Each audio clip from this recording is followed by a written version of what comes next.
Poor couples fight about whether they can afford guacamole. Rich couples fight about whether the other infinity pool, the one on the west side of the house, was really necessary. And somehow, both of them end up in the exact same place, on the couch at 11 p.m., hate whispering about money like it's a contact sport. Today, we're roasting both sides of the American relationship, because no matter your tax bracket, apparently love is just two people arguing about a spreadsheet neither of them actually opened. Let's get into it. Let's start with the couples who are fighting for their lives, financially speaking. Money is officially the #1 thing married couples fight about in America. Bigger than in-laws, bigger than chores, bigger than whose turn it is to do literally anything. It's the second leading cause of divorce, right behind cheating.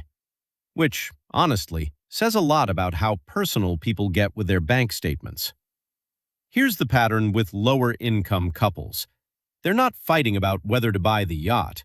They're fighting about whether the debit card is going to embarrass them at Trader Joe's. Couples who fight about money are carrying about $30,000 in consumer debt on average.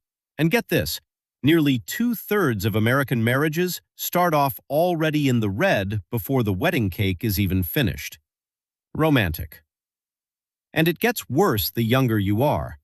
Something like 86% of couples married 5 years or less started their marriage already in debt, compared to 43% of couples married 25+ years. So, congratulations to Gen Z and younger millennials. You didn't just inherit a housing crisis, you inherited it together, as a couple, which is somehow more depressing. The fight itself usually isn't really about the number. It's about spending priorities, debt, and how much to save. That's the actual top 3 list researchers keep finding.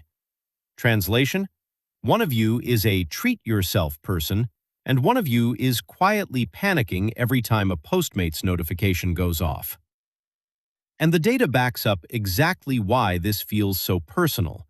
When one partner thinks the other spent money foolishly, the odds of divorce jump 45% for both people.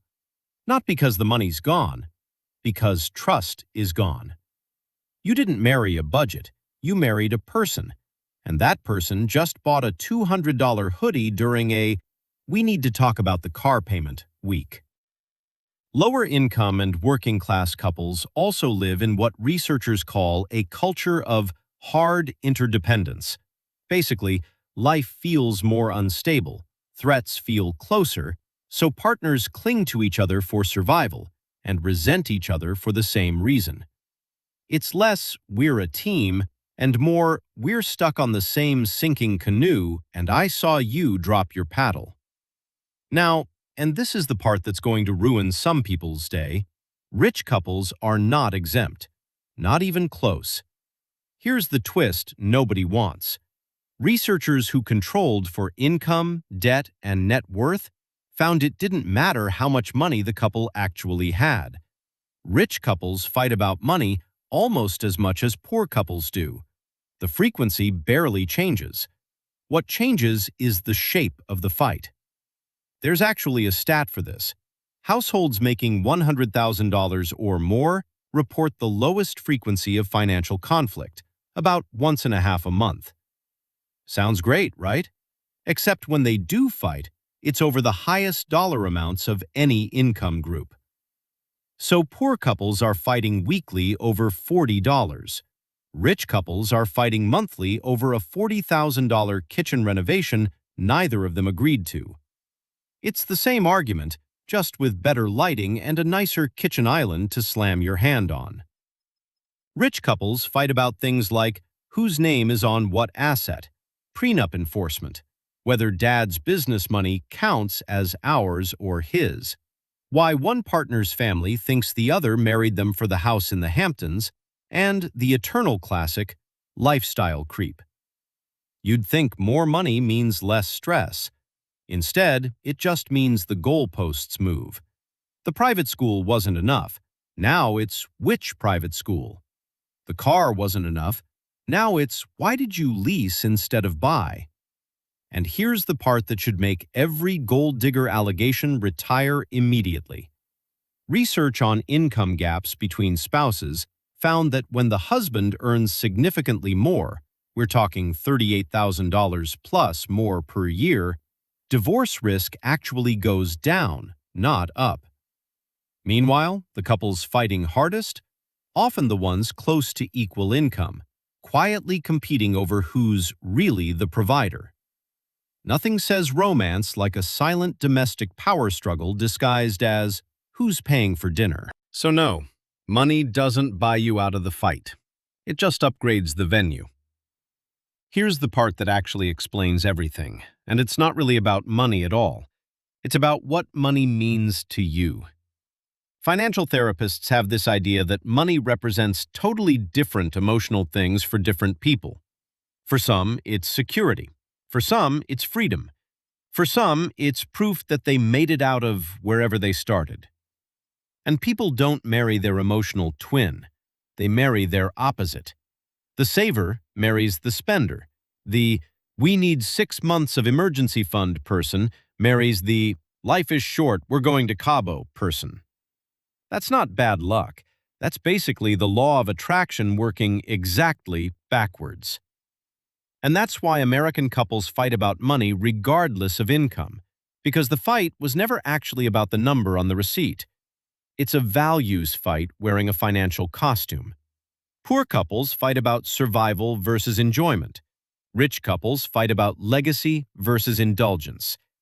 Same argument, different currency. There's also this very American flavor to it, the idea that net worth equals self-worth. Nowhere else does "what do you do for work" double as a personality test on a first date. So when a couple fights about money, they're rarely just fighting about money. They're fighting about who's the responsible one, who's the fun one, who's winning at adulthood, and whether marrying this person was a smart financial decision or a beautiful mistake. And honestly, weekly money fights make couples 30% more likely to divorce, no matter the tax bracket. So whether you're arguing about the electric bill or the private jet fuel bill, the frequency is the real villain, not the number of zeros. So here's the actual, unfunny truth hiding under all the roasting.